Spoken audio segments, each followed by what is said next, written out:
பிரியமானவர்களே, இயேசு கிறிஸ்துவின் நாமத்தில் உங்களை நான் வாழ்த்துகிறேன். ஆண்டவர் இயேசு கிறிஸ்து உங்கள் மேலே ரொம்ப அன்பு வைத்ததுனால தான் தினந்தோறும் உங்களோடு கூட பேசுகிறார். அவரோடு நீங்கள் நடக்கிறீங்க தானே, தினமும் அவரை நினைக்கிறீங்க தானே. அவரை நினைத்து ஸ்தோத்திரம் பண்ணி ஜெபிக்கும் போது அவருடைய பிரசன்னம் நம்ம கூடவே இருக்கும். சரியா? இன்றைக்கி ஆண்டவர் ஒரு வார்த்தை சொல்லுகிறார். ஏசாயா 59 அதிகாரம் 19 வசனத்தில், வெள்ளம் போல சத்துரு வரும்பொழுது கர்த்தருடைய ஆவியானவர் அவனுக்கு விரோதமாய் கொடியேற்றுவார். சத்துரு யார்? இந்த சத்துரு சாத்தான், பிசாசு.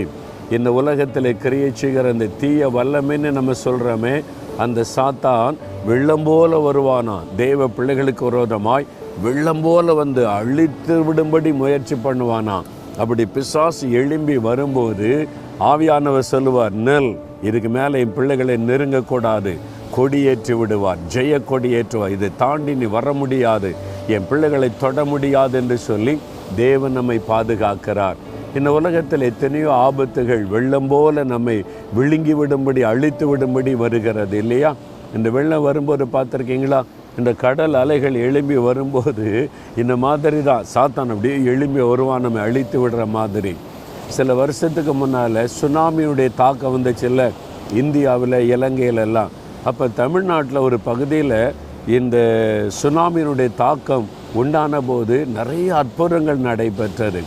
அதில் ஒரு அற்புதத்தை எனக்கு ரொம்ப பிரியமான ஒரு ஊழியக்காரர் சகோதரர் சாம் ஜபத்துரை அவங்க நடந்த ஒரு சம்பவத்தை ஒரு அம்மா அவங்களோட பகிர்ந்து கொண்டாங்க. அந்த அனுபவத்தை எனக்கு சொன்னாங்க. அவங்க கடற்கரையில் வாழக்கூடியவங்க, மீன்பிடி தொழில் செய்யக்கூடிய குடும்பம்.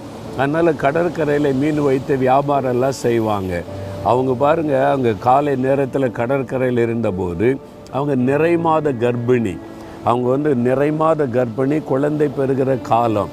அப்போ திடீரென்று அந்த சுனாமியால் அப்படியே எழும்பி வருகிறது. அப்படியே வெள்ளம், அப்படியே கடல் வெள்ளம் எழும்பி வருகிறது.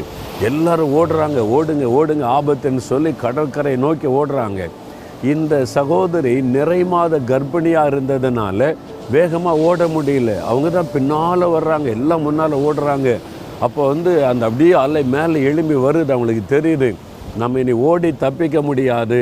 உடனே ஆண்டவரை பார்த்து, இயேசுவே எனக்கு உதவி செய்யுங்க, என்னால் ஓட முடியல, என்னால் தப்பிக்க முடியல, எனக்கு நீங்கள் தான் உதவி செய்யணும்னு இயேசுவேன்னு கூப்பிட்டாங்க. பாருங்கள் என்ன நடந்தது. இயற்கைக்கு மேற்பட்ட அற்புதம்.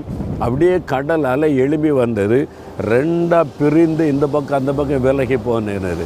இந்த சகோதரி ஓடி முடிக்க வரைக்கும் அந்த பக்கம் தண்ணியே வரவில்லை, அப்படியே விலகி போனதாக அவங்க ஆச்சரியமாக சொன்னாங்க. ஆண்டவர் என்னை காப்பாற்றினாருன்னு சொல்லி.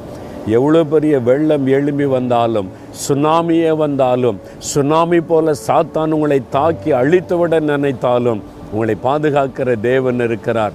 மந்திரவாதம், பில்லிசோனியம், பொறாமை நாவி எதுக்கும் பயப்படாதங்க. நீங்கள் ஆண்டவரை சார்ந்து கொள்ளுங்க. இயேசுவை நீங்கள் என் கூட இருங்கன்னு சொல்லுங்க போதும். அவர் கூட இருந்தால் எல்லா சத்துருவின் வல்லமையின் தூரத்தில் தான் நிற்கும். உங்களை தொட அவர் விட மாட்டார். விசுவாசத்தோடு சொல்லுங்கள், இயேசுவே நான் உம்முடைய பிள்ளை, நீங்கள் எனக்குள்ளே இருக்கிறீங்க, எந்த சத்துருவும் சாத்தானுடைய வல்லமை என்னை சேதப்படுத்த முடியாது. அவன் வெள்ளம் போல எழும்பினாலே நீங்கள் கொடியேற்றுவீங்க. விசுவாசத்தோடு சொல்லுங்கள், ஆண்டவர் பாதுகாத்து நடத்துவார். அப்படி சொல்லலாமா? இயேசுவே என் மேலே உங்களுக்கு எவ்வளவு அன்பு அப்பா. சாத்தான் எனக்கு விரோதமாய் வெள்ளம் போல எழும்பினாலும் என்னை சேதப்படுத்தாதபடி நீங்கள் பாதுகாக்கிறதற்கு, என் கூட இருக்கிறதற்கு ஸ்தோத்திரம் ஸ்தோத்திரம். இயேசு கிறிஸ்துவின் நாமத்தில் ஜெயம் எடுக்கிறேன். இயேசுவின் நாமத்தில் ஆமேன் ஆமேன்.